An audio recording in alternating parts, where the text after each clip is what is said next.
diving deep, no script, no plan. And your freaking BSK, yeah, we take a stand. From the battlefield to anime dreams, breaking down history, ripping through the seams. Joystick warriors and stories untold, mixing up the real and the brave and the bold. No filter, no leash, we let it all go. Get ready, cause we're taking you below. Welcome to the Tangent Zone, where the thoughts run wild. Gaming, anime, history compiled. Politics, chaos, whatever we find. Unlock your mind, leave the world behind. This is the Tangent Zone, where nothing is known. Strap in tight, cause we're never alone.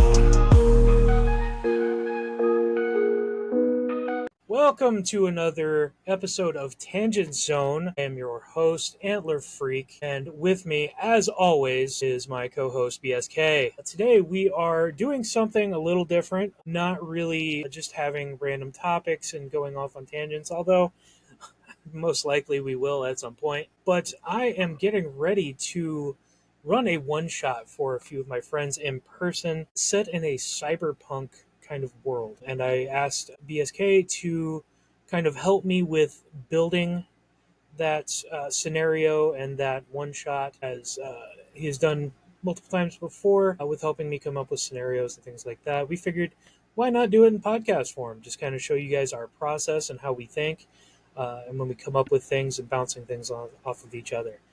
BSK, how you doing today? Doing good. I'm ready for this workshop session. Now, we talked a little bit off camera about like the setting and some basic stuff, just to kind of get that knocked out of the way. So this one-shot session, it's going to be a fairly long session since it's going to be in person, and we're going to be able to do a lot in a short amount of time. We decided to go ahead and set this in kind of a Neo-Chicago setting. I found a pretty cool map that kind of lays out different areas and where different gangs might be and points of interest as well. I think that's going to be the good setting for it. And something else we kind of talked about is kind of setting up the adventure. So, excuse me, the first little section of it, I think, is going to be in the middle of a heist on a train. So having my players go through and try to get to a certain car to essentially steal what we kind of came up with as like a data shard that is essentially like a backdoor into a corporation that might be harboring something that my players will need to get to later. So when I am building a scenario for TTRPG, kind of the first thing I look at is the overarching story. What kind of story do I want to tell? And with this one, I want it to be something that's going to be very morally ambiguous. So you've got players, especially in a cyberpunk setting, that are more just trying to get by, make as much money as they can in the shortest amount of time as they can, because tomorrow's never guaranteed. And that's going to be kind of the mindset of the players going into this, especially when I start them off in the middle of action. So my process, like I said, is the overarching story. It's going to be a moral dilemma that comes down to a choice at the end. And that choice at the end is going to determine the entire outcome, not only for this little one shot, but for the world that I create, making the stakes very high. So, like I said, the first thing we kind of talked about was the setting, and then a little bit about that first entry point on the train, collect that data shard for their fixer, who is the person that gives them jobs to go out and do and pays them then accordingly. So BSK, like I kind of said, what I'm wanting to do is kind of mix a few different game types. I've got Cyberpunk Red, Shadowrun, and a PDF I found online is actually a very good transition between like and Cyberpunk, and it's called the Technomancer's Handbook, which I think is a very good source to use when trying to adapt IV to Cyberpunk. I know I sent it to you, and you read through it a bit. What were your takes on that? I think it's really, really well done and well written, and I like how all the 5e classes transfer well into a cyberpunk version, and it's easy to understand, which will allow for a relatively smooth transition. Because I'm thinking about from a player perspective, how hard would it be for someone to a come up with a concept for a character, and b kind of come up with a motivation for that character. And with that splat book, it makes it a lot easier. It makes it really, really easy. Like, I want to play a ranger. Well, ranger can transfer into this class, and it has everything you need. Easy peasy. You know, and I think it's awesome, and it's very fortunate that you found it. Yeah, when I was kind of looking for some type of source book that would allow this to kind of happen, originally kind of started when was researching Brookhaven, the game that we had started for Sundays and then ended up having to kind of give up on. I was kind of looking for a more modernized version of 5e that can utilize more modern technology and maybe less on the magic side of it. And it was very difficult to kind of try and figure that out. And when continuing to do research for this one shot, I came across the Technomancer's Handbook, and there are a few source books out there that you can get that are quite costly, being that there's multiple source books depending on what character you're playing or what kind of adventure you're going to run and things like that, which I have no problem with. That's fine. People want to charge for their work. That's great. The person or people who came up with the Technomancer's Handbook decided to put it out there for free. It's like a 400-page book that is for free, and like I said, it is the best interpretation and addition for 5e that I've found. And I think it's going to be really helpful when we actually run the one shot, so I can look up rules and things like that. I can share it with my players without having to worry about buying multiple copies so that they can have it at the ready whenever they build their characters, or we're in the one shot and we're in the middle of something, combat, or trying to figure out how to use the net, things like that. Yeah.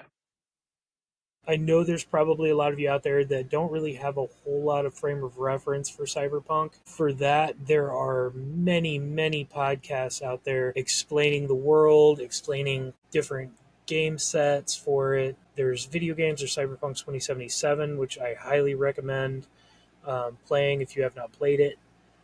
It's a very good first-person shooter kind of, RPG. yeah, RPG mystery, very futuristic mystery. It's Story very driven. good. Very, very good. Yeah.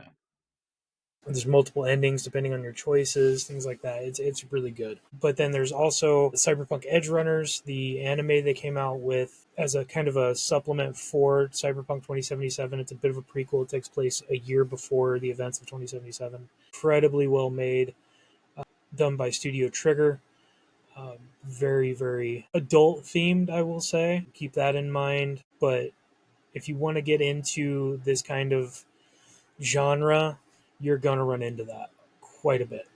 It's kind of a big thing. Another thing to mention, for people who are uninitiated with what cyberpunk is, what type of future dystopian stories are like. Another thing you could do is you could look into watching the Blade Runner movies. That's another form of essentially cyberpunk type of world. Like Blade Runner and Cyberpunk, and I'm pretty sure even Shadowrun, they're all inspired by one book in particular called Do Robots Dream of Electric Sheep? Do androids Which dream of is, electric sheep? yeah, Do Androids Dream of Electric Sheep? Between that Um, and Neuromancer. yeah, yeah. Um, they are kind of like the inspiration of these three worlds, Cyberpunk, Blade Runner, and Shadowrun. So it's definitely worth looking into, and I would definitely recommend even reading those books, like Do Androids Dream of Electric Sheep and Neuromancer. They're great stories. Can also give a lot of explanations as to where the inspirations came from, And even people who are versed in like Cyberpunk or Blade Runner or Shadowrun, maybe you don't know this. So this could be a little bit more lore that you can delve into. You know, essentially, it's based off of a world that has reached beyond a max capacity when it comes to population. So, in order to accommodate that amount of people, they had to start making essentially mega structures, be large buildings to accommodate so many people. So you have these massive cities, these mega cities that have like massive towers that are essentially a city on their own, and it's kind of like a bleak outlook of what our world could look like in the future. So it does have like an underlying kind of bleakness to it, but it's also a sci-fi inspired future where you have like flying cars and implants and robotics and a whole bunch of really interesting and awesome things, and also terrifying and horrible things. I will say, at least for me, when I really got into cyberpunk as a genre, a lot of it had to do with the implants and the prosthetics and things like that. Being able to cybernetically enhance your body or replace things, and it becomes routine in this setting. It really appealed to me as someone. I have arthritis in both of my knees. I have arthritis that goes up and down my back, major back issues. I've had 2 surgeries on my back, bad shoulder, things like that through injuries. And that idea that, I could go to a Ripper doc and have something replaced and be out of there the same day and I'm good as new. It always appealed to me being in that situation where it's very hard for me to do things. I've just recently gotten back into working out and have to be very careful because of the injuries and things that I have to not re-aggravate them or to hurt myself further. And having that idea that I wouldn't have to, I could just go get it replaced, go get something upgraded, and I'm good to go, and I can keep doing what I want to do is a great help to me. I know that obviously this stuff doesn't exist yet. I have no doubt in my mind that it will eventually. They're going to Oh figure yeah. out a way to build things like this. They're well on their way already. Oh yeah. Not that I necessarily agree with like the Neuralink or anything like that, but I do like the idea of being able to have a prosthetic that is controlled just like a regular bio arm, or a bio spine. Everything is still controlled the same way without Oh having yeah. to lose yourself in it. Obviously, there will be people that will, which is kind of how cyberpunk is a thing. People lose themselves in getting implants and upgrades, different aesthetics. A lot of what whatever. A lot of what cyberpunk is form over function. So what looks good is not necessarily less than what performs good. It's very much if it looks cool doing it, it's worth doing. I really like that kind of aspect of it as well. Thank you very much to Mike Pondsmith, who came up with the Cyberpunk TTRPG. This one's Cyberpunk Red. There's also the original Cyberpunk, which takes place in 2013. Then they did 2020. Uh, then went ahead and did Cyberpunk Red, and then they've come out with a kind of expansion mission pack for Cyberpunk Edge Runners, which takes place in 2076.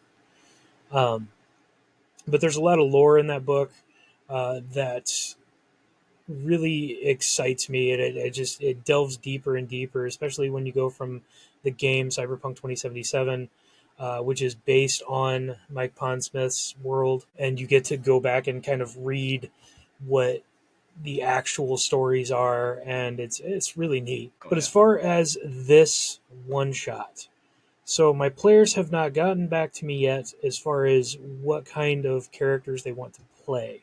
So I'm unsure as far as I'm gonna be tweaking some things on the fly, which is that's no big thing for me. I do that every week with you guys, Yeah. depending on the random tomfuckery that you get into. So, kind of gonna tailor this around an idea versus step by step because I'm unsure as far as what they're going to want to play and how they're going to interact. So, again, first part is going to be the train. So, let's come up with something as far as I know we came up with a little bit of it as far as what exactly they're going after and what that means for the future. So, Yeah. this train, I'm going to say, is going probably out of Chicago, heading somewhere, probably to a facility for this data shard that has uh, the backdoor into the company. I would say that's probably a side effect of things that are on the shard. Not necessarily just what that shard does, but as more of a master key for this thing in that company that they are trying to safeguard until they decide they want to use it. Yeah. Getting tips from insiders and whatnot. You can have a fixer that sends the crew on this mission to acquire that data shard, being given the information that there's important information on it that the client wants and is willing to pay well for. Yeah.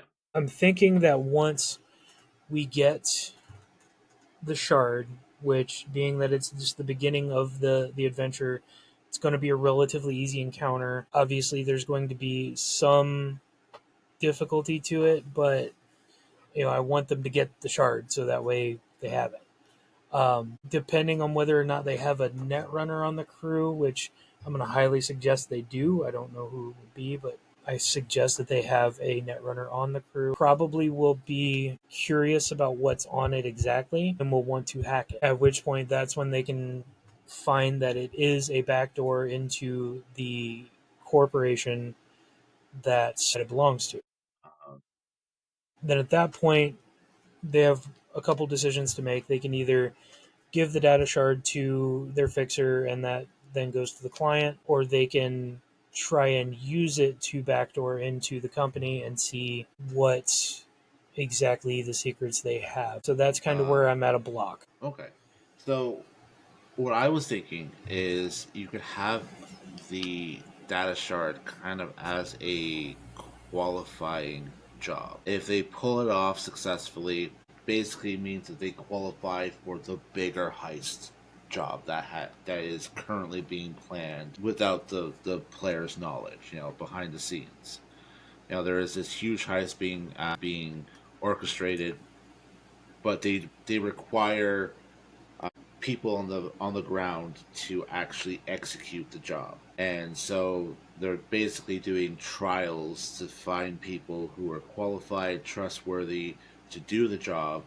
And a better way of doing it than to acquire the first step of the heist, which is pretty low stakes, but also pretty low stakes comparatively speaking. Like there is still high stakes in the initial job, but if they can manage to pull off that job, then they should be able to essentially pull off the bigger heist. And it also gives a way of testing whether or not this group is capable and willing to work together as a team, because team cohesion is important for this big heist. So that's what I was thinking would be really good. And so once they bring to the once they bring the shard in, like return it to finish the mission, we find out that the data shard is a backdoor to this company. Like you could have it so that like maybe the shard was supposed to be given to like, I don't know, son of one of the executives of the company to allow them to come and go as they please. And you know the son is very irresponsible. So like there's a lot of tabloids with him in it. Like he gets drunk all the time, parties all the time, gets in car accidents and fucking whole bunch of shitty things this kid gets into. So him losing the shard is kind of part of the course for him. So it's a good cover up, that so that like it's not known right away that the shard was deliberately stolen. It could just be that he lost the shard because the kid is so irresponsible. And then when the group returns the shard, they find out that like the corporation access, but it also has like I guess you could say visitor passes as well. And this shard can be hacked to make fake identifications in order to get into the company. Because once you have the codes for it, you can modify it marginally to allow pretty much anyone to have access to it with proper identification, which is So the one thing that I have kind of an issue with is that Mega Corporation was developing the. I think it would be more of a security thing. So if you have this shard that's essentially a backdoor into this corporation's net, they wouldn't give it to someone's son who is known to be irresponsible. What I'm kind of thinking though, more of a it's on its way for safekeeping. And say that there's like a data vault somewhere outside of the city, and that's where it's headed to, and you've got this, you know, secured train trying to keep low key, so it's on like a passenger train, kind of monorail type system. But somebody on the inside has been paid off to tell the client that this shard is going to be on this train and this is what it has on it. And now we need to get somebody together to steal that shard off of the train before it gets to the data vault. Because once it gets to the data vault, there's no way to get it, and the train is going to be the easiest way to get the physical shard. A shard being, for those who don't know, would be similar to like a USB, a thumb drive kind of thing, but it is specifically slotted into a neural port, which is typically like in the back of your neck, that automatically interfaces with your brain to let you have access to information. almost like a memory card that you would put in like a Right. camera. Right. And then you can use that data for hacking or, finding, like in this case, a backdoor into a company's net. In Yeah, this setting, there is no world wide web.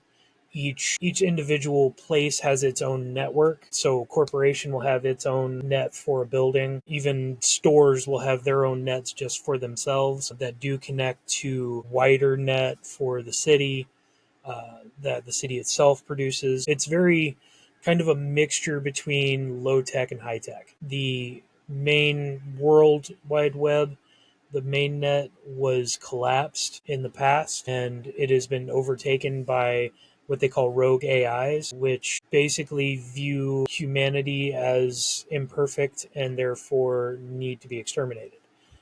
They built what's called a black wall, which is in itself an AI, but it kind of hates both worlds. It wants to attack any AIs trying to come through one way, and it will attack any net runners trying to get through the other way. But it is what has been set in place to protect our world from the old net. So having this shard would be able to, like I said, have a backdoor into companies' network, so you would be able to access classified files and different projects that they're working on, might have master codes for different things. That's kind of the motivation there as far as getting this shard. The players yeah, would not necessarily know that at the start. They would just yeah, know that there is information on this thing that it needs to be stolen and given to the client for a hefty fee. yeah. It's just a job for them. Yeah, it's just a job. That's Yeah, what this whole scenario is about. Everything is just a job trying to get by. I think I'm going to use this as kind of a springboard if we decided to go in this more of a direction rather than just D&D, um, just to kind of see how everybody reacts to it and how everything works out. I'm hoping it works out well. I really love this genre. But so going back to the plan. So they steal the shard before it gets to the data vault. They're again going to do one of a couple different things. They're going to, if they have a net runner that's somewhat curious, they're going to hack it and try to figure out what's on it. That's when they're going to figure out that this is a backdoor and there are some shady things that this corporation's doing. Which, welcome to Cyberpunk. All corporations are doing shady stuff, but they know that this is going to be some kind of a big thing. Either they're going to contact the fixer or the fixer's going to contact them to get an update as far as what's going on with the job. They can do a couple different things there. They can lie and say they couldn't get it. It's in the data vault now. Sorry. Don't worry about paying us. Or they can be like, yeah, we got it. We'll send it to you. At which point the fixer would be like, why don't you hold on to it? Because there's something else that needs to be done. Yeah. And this one's going to pay real big, like retirement. Yeah. Setting up the main story for this one shot. Yeah, the bigger the risk, the bigger. Right. So we kind of discussed as far as what the overarching thing is going to be, and it's going to be somewhat of a moral dilemma. So they're going to have to hack this corporation to get the shard to get them the back door. They're going to have to physically go to the corporate location because of the net that's there. Once they get inside, then they can use the shard to something yet to be named as far as a project that they're working on that you and myself came up with as far as being a super advanced AI that can or has the potential to be able to topple governments, rebuild governments, and destroy economies. Basically, a one-man wrecking ball to set up a world that you want. And in the hands of in the hands of a corporation, could be a very, very bad thing. However, depending on who they're giving this information to, could also be a very, very bad thing. Possibly worse. Then there's the potential that they could hack it and use it themselves, making them the most powerful people in the world, or they could destroy it. It's one of those it's one of those types of constructs that is not innately good or bad. It's just it depends on who is wielding this construct, who's the one that's that's utilizing it. Like it could be a tool to destroy a society, or it could be a tool that could help free a society. You know, like it could be used to wipe national debt and rebuild infrastructure, removing corporations from having uh, the monopoly over the cities and giving the power back to the people. But on the same note, it could be also the construct that takes over every other corporation and creates one massive corporation, and at the head of it is whoever holds the AI. Keeping in mind that in this world, pretty much everybody's got at least a neural port. So there is some type of augmentation that happens to everyone at a certain point just to be able to communicate, much like, having a cell phone is now.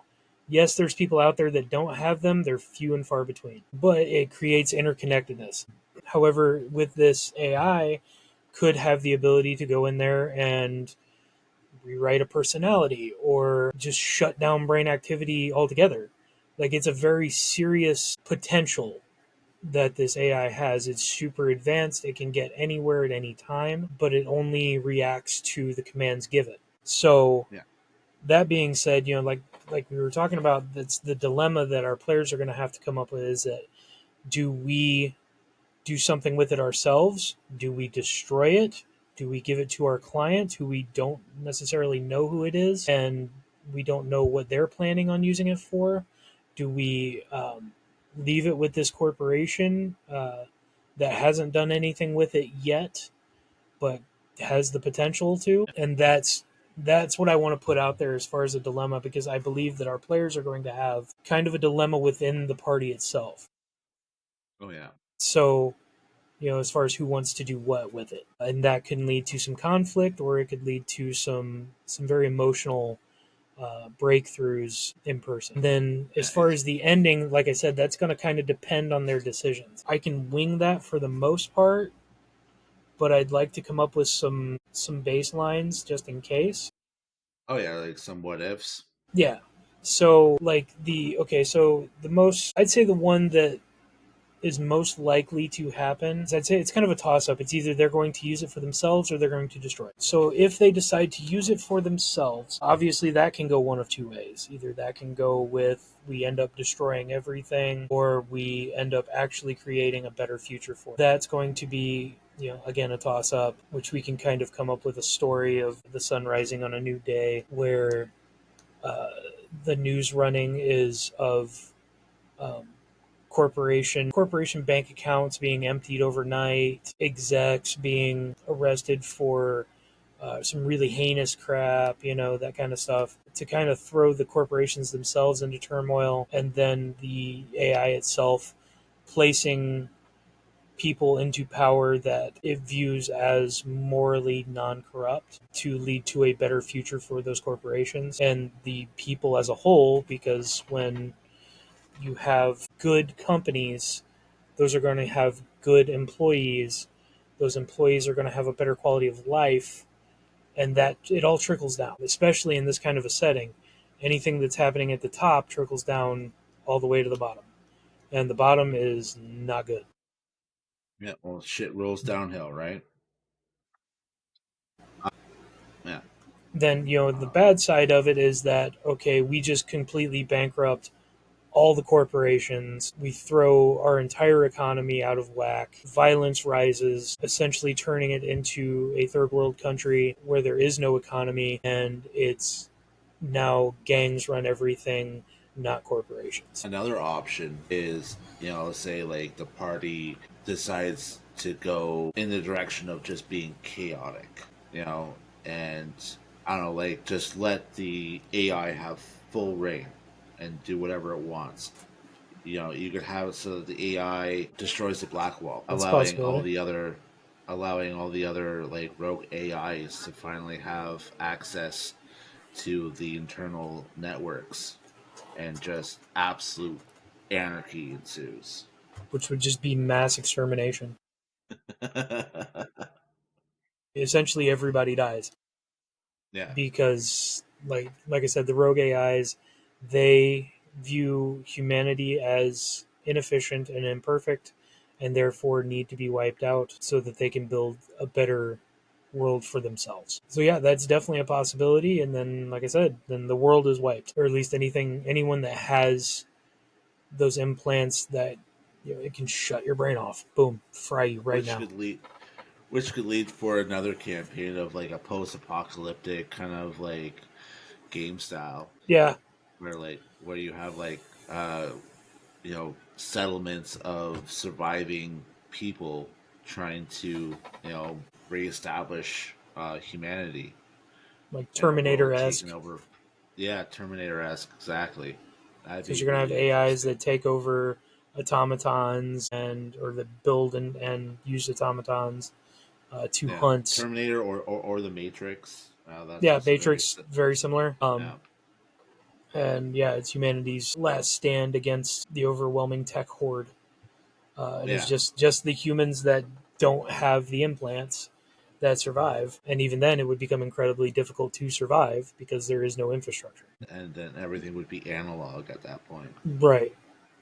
And then, okay, so then we've got another ending where they go ahead and turn it over to their client. We got to figure out who the client is. I'm thinking that the client is probably like an up and coming exec from a rival corporation, and this exec is wanting to kind of use this as a booster to rise in the ranks of the corporation. Like, look what I accomplished, look what I got you. I think I deserve a nice cushy mansion and all the pay and everything like that, security, because I did this. At which point then the corporation that he gives it to uses that to essentially shut down the corporation that is their rival, and then use the AI to boost themselves, creating a world monopoly for whatever that corporation does, which I haven't decided which corporations or what are going to be. But I just that's, had an idea. yeah, You could have a organization that is a science-driven organization. I'm using organization loosely, but more like it's like a society of people who all about research and development, not for the sake of corporations, but for the sake of creation. Like they want to advance technology. Progress for Like progress's sake. yeah, like kind of like a like an MIT or like other types of like almost like school type of organization where it's just like teaching people to become advanced scientists and stuff like that. You could have so that this organization, if given this AI, utilizes it to help propel society into spacefaring. Creating like I'm kind of loosely ripping this out of a Blade Runner, but like essentially making AI bots like androids or cyborgs, whatever you want to call them, that can last a long time on their own that they can then send into space because we're not immortal. We can't live for ridiculous amounts of time, and we probably wouldn't be able to survive close to light speed or faster than light speed travel at this point. But these robots can. So you send them out to go do, I don't know, asteroid mining, bringing back, precious resources back to a world that's dwindling because we're getting to the point where we've used up the majority of the world's resources. And so this company is like, well, if we're running out of resources, why don't we get resources elsewhere? If we can get the resources, then we can facilitate a society that's vastly growing, and Right. and so you have more of like an altruistic perspective, which could also lead down the line to rogue AIs again, Okay. which is essentially the storyline of the first Blade Runner.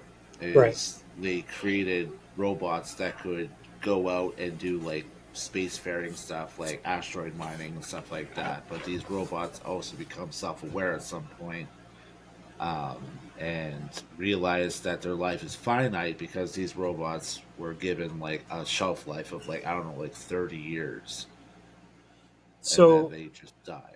so my question then is, as far as this organization, is that the client or is that the corporation that, or the organization that has it to begin with? I definitely don't want it to be the corporation that has it to begin with. I like the idea of it being like this corporation finds out about it and contacts the party and going like, "Hey, we found out about this AI. We would like to discuss the potential of what this AI could do for the betterment of society."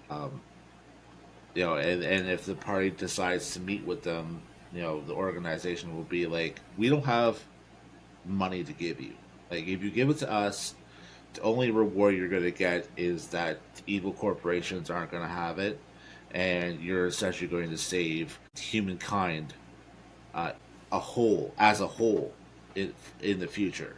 Like, this is the pinnacle point of whether or not humanity is going to have resources enough to continue living because we're running out of resources and no one else wants to deal with this, and everyone is just ignoring this. Okay. I like the idea. So something to keep in mind is something that I believe is Mike Pondsmith put into the Cyberpunk game, and it's something that you kind of have to keep in mind when dealing with Cyberpunk. There is no happy endings in Night City. Yeah, no, I So agree. something kind of compound that. So I love that idea of having a an organization that is their driving goal is to create a better society. Now, edge runners typically don't do jobs without promise of pay. Yeah, that So that I that's would think, so listen, just hear me out. The client is a wealthy benefit, okay. someone who is they're going to get something out of this, but they are representing this educational or whatever organization. They have the funds to back it. Now the question is that yes, the initial motivation is pure.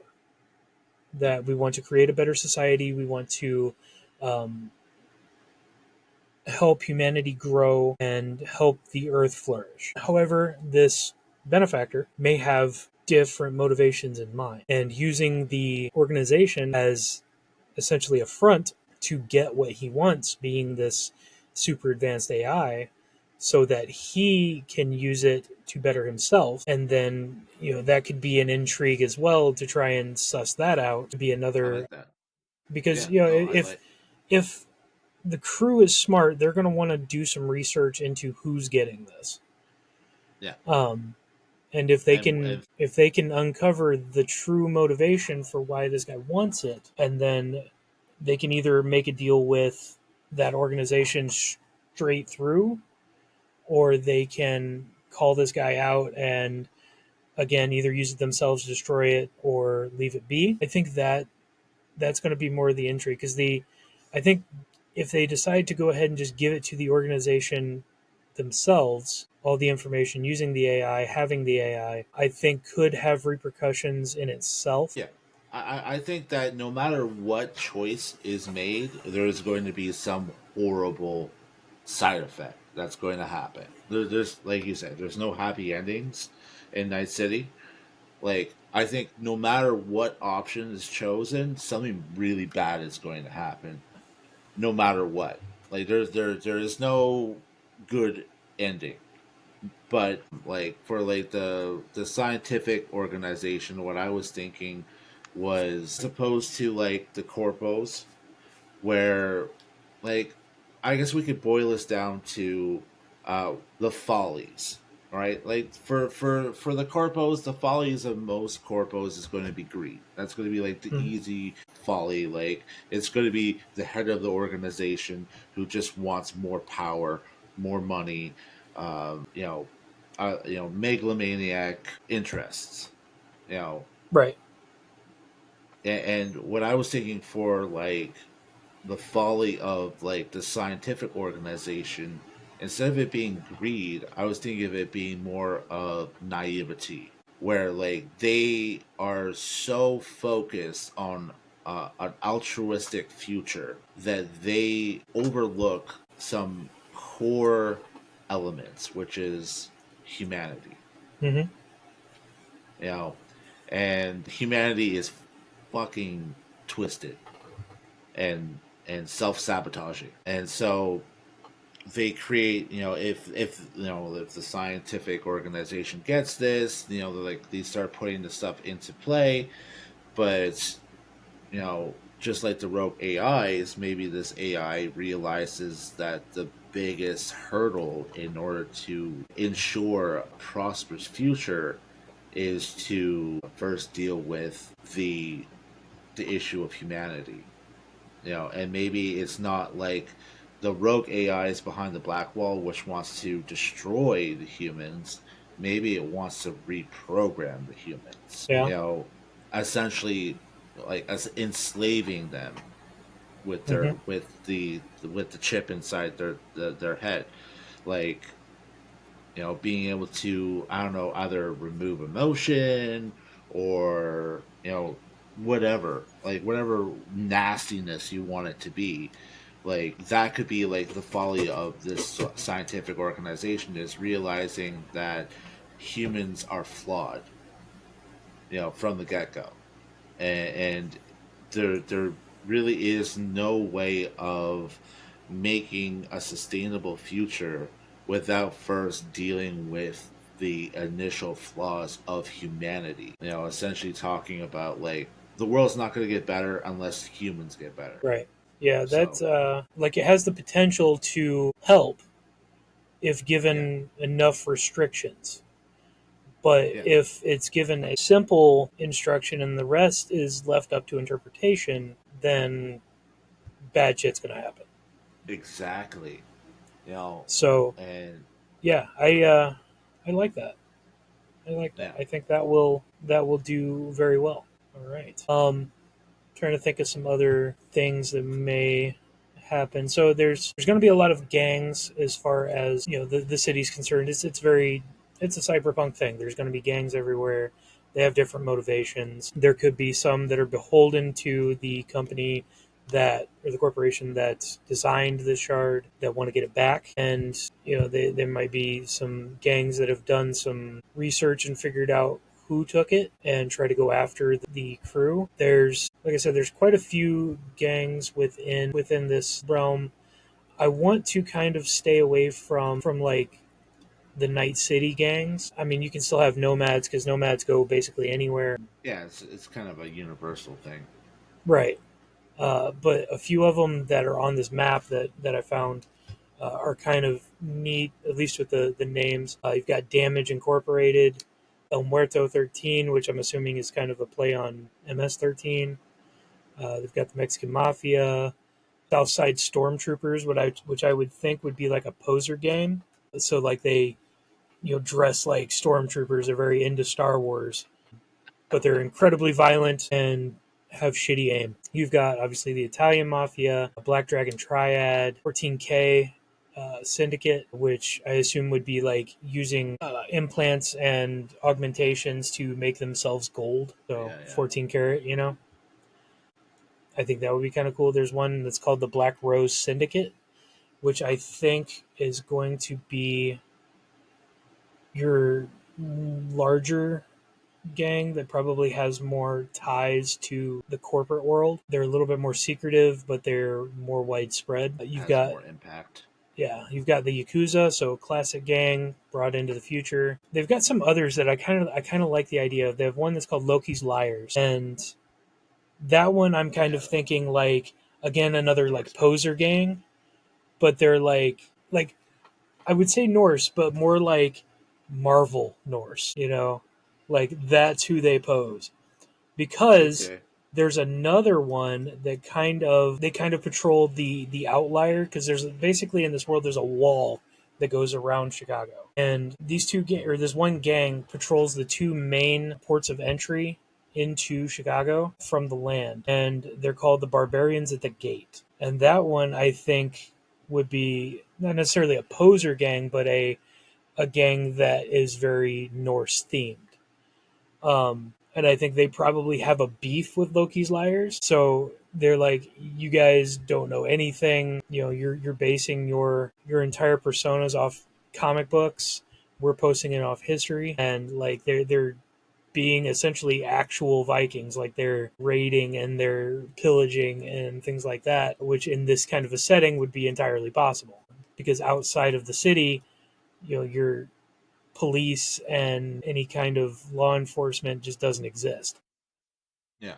You're on your own. So I kind of like that idea. And then you've got your smaller gangs that are more centralized to areas, like you got the Aurora Angels of Death, which is just in the North Aurora area. The Bratva Vori, so it's a branch of the Russian Bratva, and they have a couple small sections that they run. And I think most likely what I'm gonna do is do like the Black Rose Syndicate is given carte blanche by the corporations to act as their arm to try and retrieve this shard. So the characters, depending on if they have any ties to any other gangs and whatnot, could call on help from those other gangs, or might have to deal with those other gangs in order to deal with the Black Rose Syndicate. You could hit the Black Rose Syndicate at its heart and just shut it down. It's good. I mean, that will make for a very, very long session, but I think it could add that, again, that little extra intrigue. But there's a lot of things. I like that we picked Chicago and then I found this map, because this map has a lot of cool things on it. Like it actually has, like I said, the different ports of entry for the city using real world cities around Chicago. Like you've got Little Cuba, you've got Chicago Heights, the Maze, which is basically just the top left corner of Indiana, the Gary Hill Zone, which anybody who's from Indiana, I'm one of them. Yeah, Gary Hill Zone sounds right. Oak Lawn Warehouse District, so basically taking Oak Lawn and just turning it into just a bunch of warehouses. You've got the Chicago Medical District, so just all of your medical stuff. If we have trauma team or something like that, that's where they're situated. The hospitals, things like that. So if something happens on the outskirts, you still have to go all the way to the interior to the medical district to get help. unless you know That could somebody who's a also medic. be where the scientific organization could be located. Yeah, I like that. But yeah, they've Speaking got a of, Ukrainian village. They've got Chinatown, uh, Koreatown, O'Hare Millsec. So where O'Hare Airport used to be is now a military operations unit. There's a lot of cool things. There's the Chicago Penal Sector, which is basically just a vast high security prison that takes up like miles, which that's where the police are located, which is now called the Chicago Defense Force. And then it's got locations of a bunch of different companies, corporations, things like that. So yeah, there's a lot of cool stuff on this map that I really like and I think is going to play well in the game. I think I saw on the map a place called Coffin City, which seemed pretty interesting. I think it's F. Yeah, Coffin City. So F. So yep, Coffin City entrance. So that's probably a huge cemetery, or large mausoleum kind of thing. Obviously, there's a lot of people that are dying all the time, and they gotta have a place to put them. So they just cut I out was a always huge imagining, section. yeah, I was almost imagining Coffin City as like a fucking, instead of like Chinatown and like districts based off of culture. It's like a part of the city that's just full of goth people, Be cyber like the goths, Hot Topic part of. right?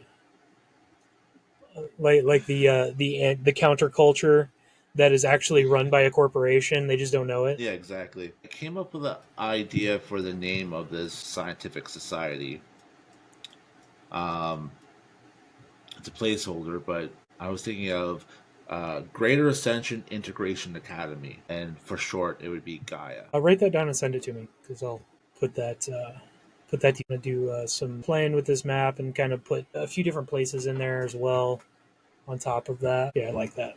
I like that a lot. I'm just trying to kind of work out in my head where everything's going to kind of take place. So yeah, we'll say that's probably going to be around the Chicago Medical District, probably relatively close to the Millsec, like just kind of on the edge of the Chicago Medical District, and then corporation that they've got to then break. See, probably like Curlian Technology. I like that. Do it again there. G5-ish, but it's a little bit south of the medical district, kind of a little bit towards like downtown central. I'm trying to think of things that can happen in other places, but I don't want to get too into it because it's just a one shot.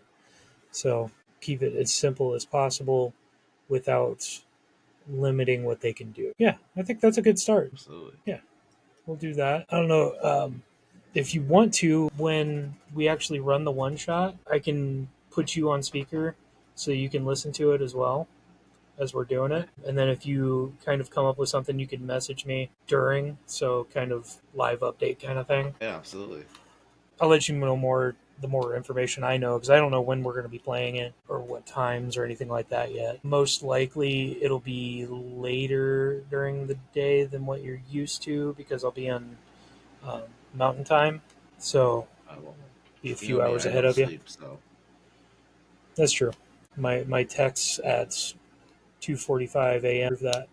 But yeah, I think that's a good start. I think this is we got the basics of it. I got to come up with a few different things as far as names and whatnot, but that's relatively easy. But yeah, as far as our viewers are concerned, this is kind of how we go through and plan, not necessarily sessions, because most of my sessions are mostly improv, but the campaign as a whole. This is kind of my process to go through and decipher the overarching story. Side quests and stuff like that for larger campaigns happen kind of when they happen. You can set them up or you can just let the world develop the way it naturally does. yeah. I That's call typically what it. I do. Yeah, I essentially call what we're doing right now forming the skeletal structure of the campaign. And like the the the flesh and meat of it is kind of just going to be left to improv. But having like just the core aspects of the campaign fleshed out is pretty much all you need for any campaign, in my opinion. If you know how to improv enough, that's all you need, and it does allow for a more enjoyable type of play style without the players feeling railroaded. like that. Yeah, that's basically it. I mean, as I've mentioned before in previous podcasts, my GM style is quite a bit done with improv. I don't like to plan a whole lot because for the most part my players will derail anything I have planned. So I would rather go with the flow and kind of give them a little bit of a direction to go in and then see what they do from there, and then I can come up with anything on the fly as far as twists or turns or encounters and things like that. The one thing I wish I was better at was looking up enemy stats and things like that quicker. Because sometimes they run into things and I come up with something and now I got to stop and hold on, I got to look up some stat blocks and then go Yeah. from there. It does help, having the computer. I can just do a quick search and have them up and ready pretty quickly. I don't think I stall the momentum very much when I have to do that. And make It sure also if you gives the go ahead. oh sorry. I was to say it also gives the players some time to kind of like role play amongst themselves while you're looking up stuff. So I mean, like, there's no dead air like ever, because either it's the players talking amongst themselves or it's the characters talking amongst themselves while you're looking up stuff. So I mean, it's a win-win. Yeah, I always want to give the players a chance to talk amongst themselves, or have their characters tell me what their characters are going to be doing during a certain situation. A lot of times I have players, like, while a couple other characters are talking, they message me and say, hey, while all this is going on, this is what I would like to do, and I can type back to them, hey, that's fine, give me this role. They can whisper it to me so it's not interrupting anything.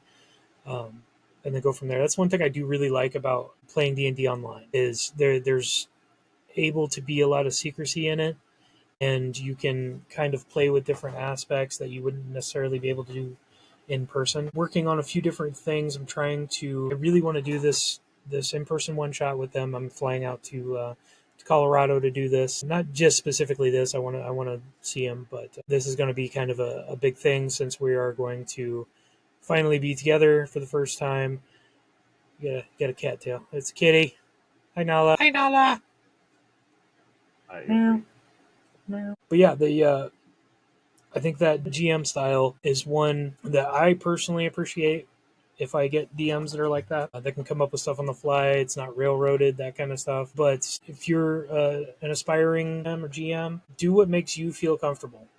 If you are stressed out, your players are going to be stressed out. So I highly recommend, if you have a chance to, take an improv class or check out some stuff on YouTube on how to be better at improv. It kind of comes naturally to me. I was a theater kid growing up, so I'm Yeah, able same. to come up with stuff on the fly, which is very helpful when it comes to specifically being a DM. And I Also, think, yeah, go ahead. I just want to say, in my opinion, there is no such thing as a bad DM or GM, just bad dynamics. Right? One of the most important things for any GM or DM is to find your player base, the type of players that fit your form of storytelling.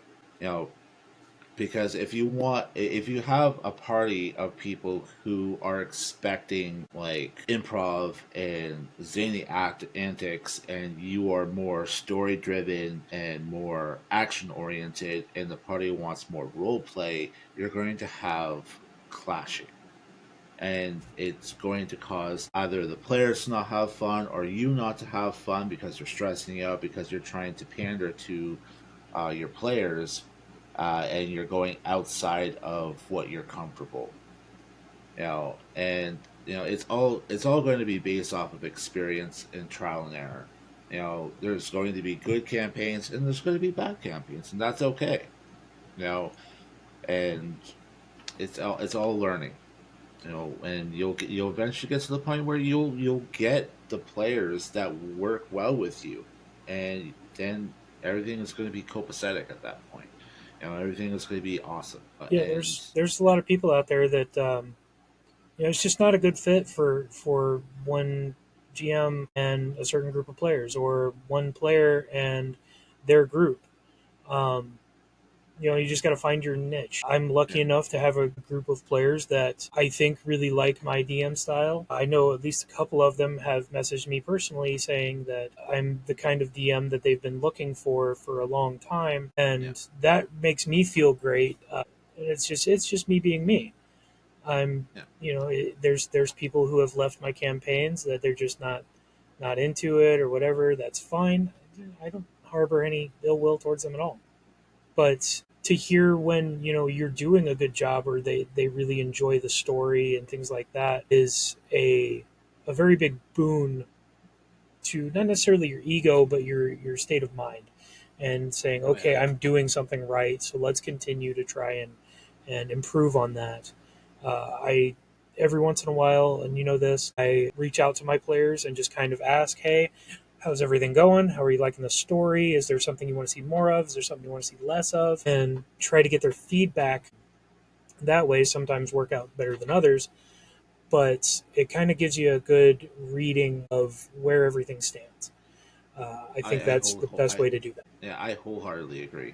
Like from a DM perspective, one of the things I loved getting is when someone would message me or take me aside and go and want to discuss more of like the story in between sessions. And we do that all the time.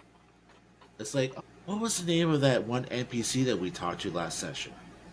And my favorite thing is you never asked, and Hmm. they go, God damn it, fuck. Yep, I remember that stuff too. I love that. Like, there's some NPCs that are named that I flub every now and then. I can't remember because I didn't write it down.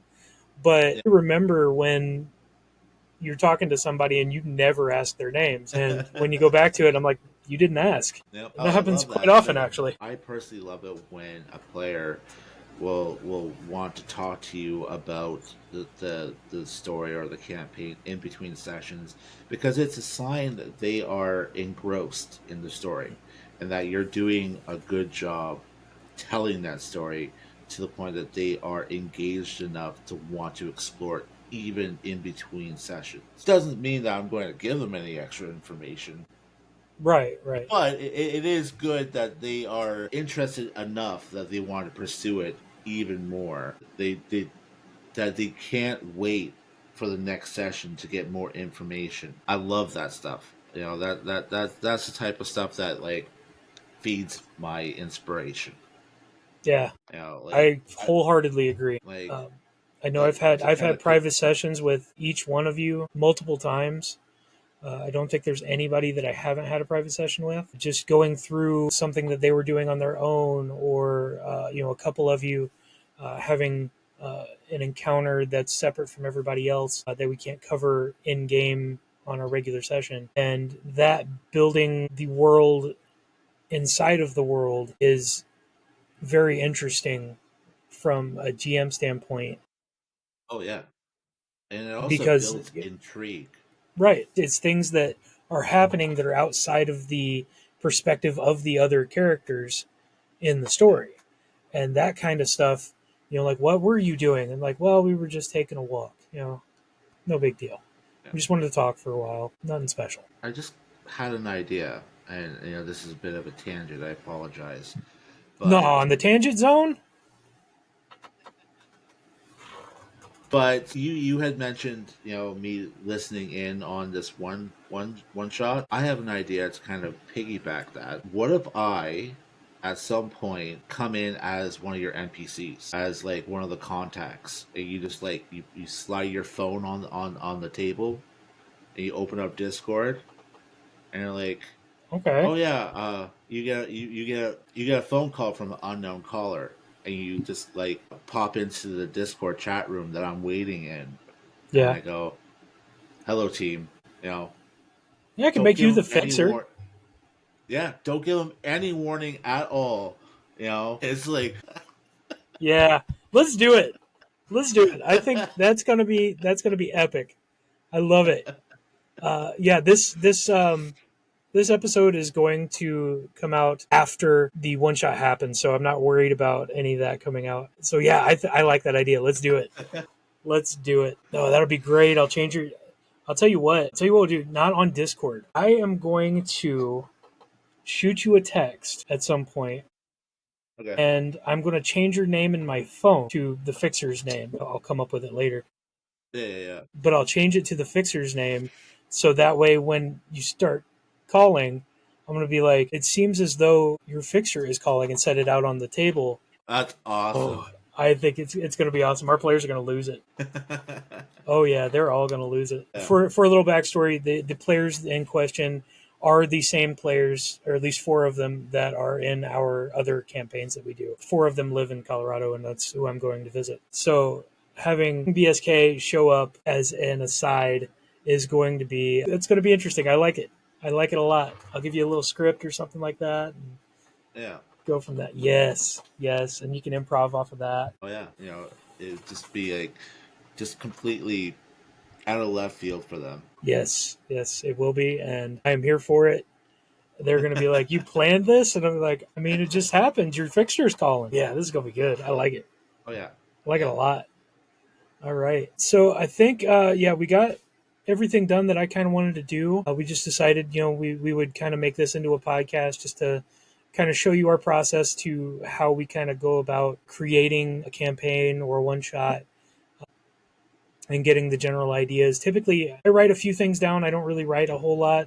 Most of what I said is, like I said, I do a lot of improv, so I'm not too worried about that. I'm just going to be writing down like names, and I have my map and everything that I can kind of run off of. But yeah, as far as that's concerned, I think we're going to go ahead and end it here.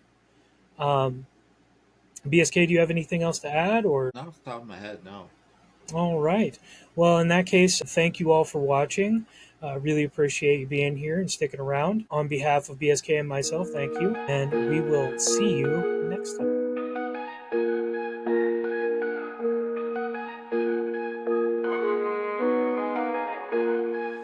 We're diving deep, no script, no plan. Ain't your freaking BSK, yeah, we take a stand. From the battlefield to anime dreams, breaking down history, ripping through the seams.